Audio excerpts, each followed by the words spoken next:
que ustedes ya conocen muy bien, y pues es la acumulación en un momento dado y en un espacio dado, pues lo que entró menos que salió, más las transformaciones, que ese en realidad después me van a dar cuenta que es donde a veces se presentan dificultades en ver lo que se conoce como fuentes y sumideros del componente I, cualquiera. En términos de ecuación, esa ecuación también la han visto, y aquí simplemente es para que la recuerden tal vez, y en la que el primer término pues, nos representa el cambio local. Estos son los términos de dispersión turbulenta, o sea, los cambios de concentración del componente I por la dispersión turbulenta. Esos son por el término advectivo, son los cambios de la concentración debido a las velocidades en las direcciones X y Z, igual bueno, aquí arriba, ¿no? Y esta parte de aquí pues es la fuente y sumidero de estos, del compuesto I, la que sea. Aquí se presentan algunos problemas ya numéricos cuando se hacen estos modelos. ¿Por qué? Porque los tiempos de integración y para tener estabilidad numérica, resolver estas ecuaciones, son diferentes. Aquí los tiempos de paso, de integración son pequeños normalmente para conocer el campo de flujo. Estos son vectores de velocidad, necesitamos determinar hidrodinámica de un cuerpo de agua, por ejemplo. Y las ecuaciones que nos resuelven, o sea, los que podemos encontrar la magnitud de estos vectores de velocidad, los tiempos de integración y los tiempos de paso son muy diferentes a estos, que estos son más bien procesos químicos y biológicos. Y normalmente son más biológicos y bioquímicos que químicos. Entonces hay ciertos problemas ahí en la solución numérica cuando se ven estos tipos de ecuaciones. Sin embargo, hay solución a eso.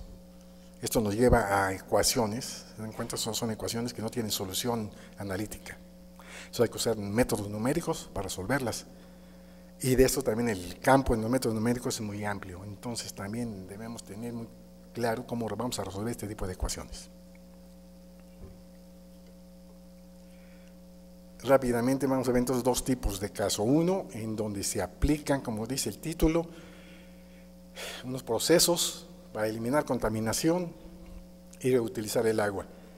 Y espero me dé tiempo para ver el siguiente caso donde se usa un modelito muy sencillo, pero de mucha utilidad.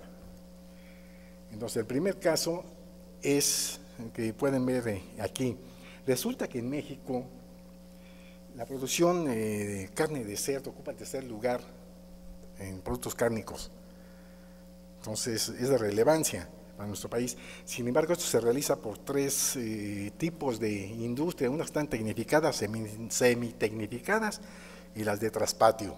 Si ven ustedes ahí los porcentajes, las de traspatio son muy grandes y normalmente sucede que estas granjas de traspatio están dispersas y todas consumen agua. Y es donde se presentan la mayoría de los problemas. En las semitecnificadas también existen problemas y es de donde tomamos el caso para ver cómo resolvíamos este problema. Aquí son unas estimaciones de la cantidad de agua residual que se produce. ¿Y qué características son o por qué es esto? Bueno, aquí es una composición típica. Pueden ser más, menos, pero eso es típico de estos tipos de aguas residuales y están unos cuantos parámetros ahí, son los fundamentales y se puede ver que en cuanto, por ejemplo, a demanda bioquímica de oxígeno, que esto se representa cantidad de materia orgánica que requiere oxígeno para su oxidación, vamos a hacer una medida indirecta, es muy alta. Las aguas residuales, por ejemplo, de tipo doméstico, andan por los 200, 250 miligramos por litro, comparado con esta cantidad, bueno, o sea, no se puede comparar siquiera, ¿no? Y lo mismo con los sólidos. Normalmente estos sólidos suspendidos totales consumen material orgánico en este tipo de desechos, y el nitrógeno y el fósforo también en altas concentraciones. Estos son, cuando llegan a los cuerpos de agua, vamos a ver qué es lo que sucede de manera muy rápida también, son indeseables porque producen una producción desmesurada de organismos, de algas y material orgánico y tienden esto entonces a la eutrofización, se conoce como un proceso de eutrofización de los cuerpos de agua, lo cual es indeseable, vamos. ¿Sí?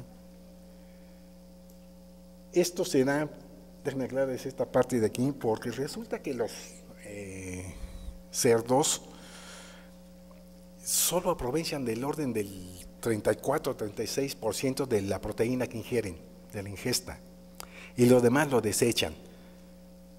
Entonces, desde ese punto de vista y esa composición, también se ve esto como un residuo con cierto valor, no para los cerdos obviamente, ellos ya no pudieron, pero sí para otras cosas, y eso en una granja se estaba haciendo, y esto de los que les voy a hablar de manera rápida también.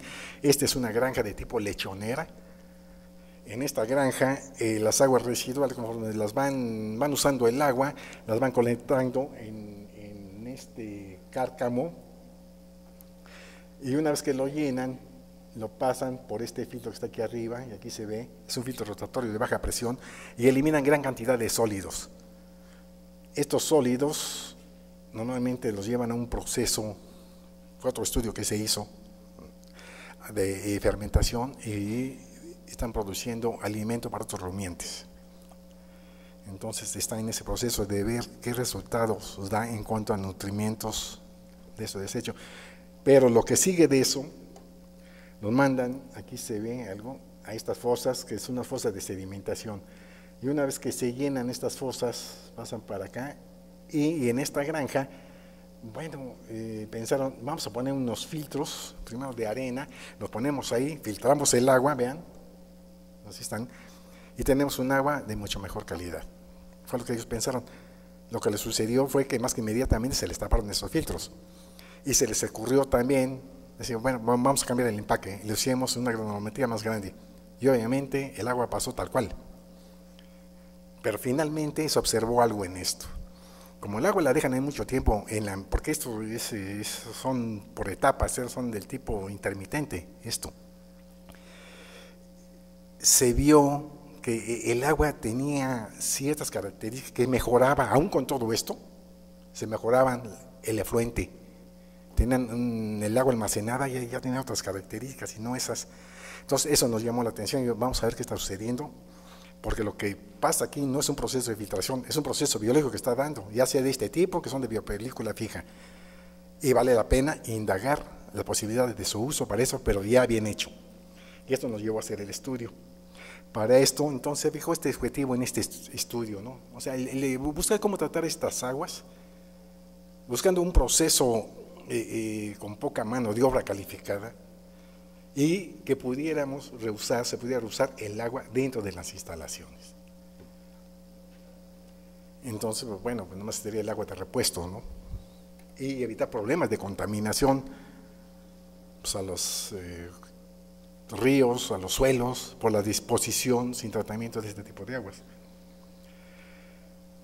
¿Cómo se realizó esto?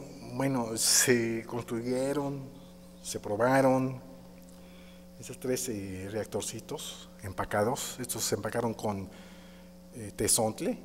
No sé si conoces qué es el tezontle, es una roca volcánica muy porosa. Y lo que se busca en estos sistemas es tener precisamente un empaque con alta porosidad, ya que los microorganismos que llevan a cabo el tratamiento pues se adhieren, se pegan, por eso es de biopelícula fija, al empaque, y conforme va pasando el agua se va descontaminando, se van eliminando los contaminantes, en este caso la materia orgánica. Se pusieron estos reactores conectados en serie y con recirculación. Para hacer estas pruebas se usaron este tipo de aguas. Estas aguas son las que estaban enviando al filtro, a esos filtros que les mostré con anterioridad, aún que ya le eliminaron muchos sólidos en el primer tanque de sedimentación, pues vean de que todos modos las cargas orgánicas, nutrientes y los sólidos siguen siendo bastante grandes, ¿no? Y fue la que se usó de este tipo, aquí son los datos, para la experimentación. Para esto, primero hubo que asegurarse de que los reactorcitos estaban trabajando adecuadamente, que estaban estabilizados, entonces se hizo una prueba de estabilización para luego, posteriormente, a diferentes cargas hidráulicas, obtener la información ya de los datos de cómo iba a operar esto y qué características en el frente íbamos a obtener.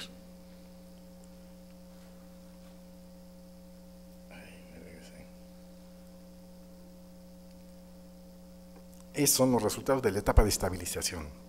Esa fue la carga orgánica, la carga hidráulica superficial con la que se hizo esta prueba. Se le fue dando seguimiento diariamente en varios parámetros. Aquí nada más les muestro el de la DBO, y hasta obtener pues un comportamiento cuasi asintótico en el efluente. Y eso nos garantizaba que estaba estabilizado. Ya al agua, con lo que tuviera, ya no le iba a hacer nada esos reactorcitos. Obtenido esto, se procedió entonces ya a hacer las pruebas a diferentes cargas hidráulicas, y aquí les estoy mostrando los resultados. Estos se usaron a 1, 3 y 5 metros cúbicos metro cuadrado por hora de estas cargas. Y bueno, ahí están las características, lo que obtuvimos en relación al tiempo y a las cargas. Y lo que observamos que en cualquier caso, en todos estos 3 casos, obtuvimos muy buenos resultados. Y como era de esperarse, obviamente que a mayor concentración, como lo pueden ver ahí, necesitamos más tiempo dentro de los reactores. Tenemos más concentración, hay que dejar los microorganismos que terminen con el material orgánico y requieren más tiempo, porque tienen una tasa a lo que lo hacen. También se observó, y aquí se ve muy claro también, que en la medida que también vamos incrementando la carga hidráulica superficial, pues se reducen los tiempos de detención dentro del reactor, y si aún así la concentración en la entrada, como se ve, también fue mayor, obviamente los tiempos que se tienen que dejar al proceso son mayores para obtener condiciones similares a las demás cargas, ¿no? O tener condiciones deseables en el efluente. Lo bueno de esto es que el proceso sí funcionó, y funciona muy bien. Esto en términos de la DQO. Era también, pues, de esperarse, el comportamiento muy similar al de la DBO. Claro, los valores normalmente de la DQO de este parámetro son mucho mayores a los de la DBO, porque incluye una oxidación química la otra es una oxidación biológica. Por lo tanto, los valores, vemos, son mucho más altos en el agua cruda, pero es característico de esto. Aquí se observan varias cosas que son típicas de este tipo de proceso, esas subidas de repente y lo observamos también en lo de la DBO. Se debe a que eventualmente la biopelícula empieza a crecer y entonces se desprende por su propio peso y por efecto del cortante, del esfuerzo cortante, del flujo cuando va pasando por ese medio, y eso sale en el efluente y se mide. Normalmente cuando eso se hace, se pasan a un sistema de filtración, pero sí filtración para retener esos sólidos, y o a un sistema de sedimentación. Nosotros no llegamos a eso, lo que quisimos ver era la factibilidad de aplicar este proceso. En esta tabla, bueno, pueden ver las eficiencias ya con números que se obtuvieron con estas aguas. Y realmente fueron muy buenas, no esperábamos que fueran así. Sin embargo, bueno, ahí lo pueden ver. Y este estudio aún no ha terminado, nos faltó evaluar qué sucede con algunos elementos que resultan para nosotros y los suelos tóxicos, como son cromos, otros metales, creo que les dan micronutrientes en la formulación a los cerdos, y que ahí van en esas aguas. ¿Qué les sucedió ahí? No, cuando menos no inhibieron el proceso biológico, porque tiene esa característica. Sin embargo, sí puede haber acumulación cuando se usa, por ejemplo, en riego agrícola. Dadas las características de material orgánico y de nutrientes que tienen estas aguas, son excelentes para usarse en la agricultura. Pero hay que tener cuidado con esos, que eso no lo evaluamos. Sí se pueden usar dentro de la instalación de la granja previa desinfección. En unas pruebas realizamos, determinamos la demanda, porque fue con cloro, la demanda de cloro necesaria, y se hicieron pruebas bacteriológicas para determinar si los microorganismos, si había presentes microorganismos que pudieran ser nocivos para los cerdos, para la granja, dado que se iba a usar para diferentes cosas. Ahí, otra vez. Hasta este punto llegamos. Tuvimos y tenemos información suficiente para determinar los parámetros cinéticos de este tipo de proceso y la terminación o continuación de este estudio. Quedó con algo de color, etcétera, ¿no? Que para los usos dentro de la granja no tiene ningún problema, pero si queremos darle otro tipo de uso, sí. En fin, hay una serie de procesos, por ejemplo efluente, en un proceso de absorción con carbón activado, nos da un agua de excelente calidad. Unas pruebas previas así lo mostraron. Pero entonces había que hacerlo y definir para qué. Porque el nivel del tratamiento debe estar acorde con la necesidad del tratamiento. ¿Para qué queremos tratar el agua? ¿Hasta dónde le vamos a tratar? ¿Qué composición tiene? ¿Qué le debemos quitar y cómo? Es lo que debe definir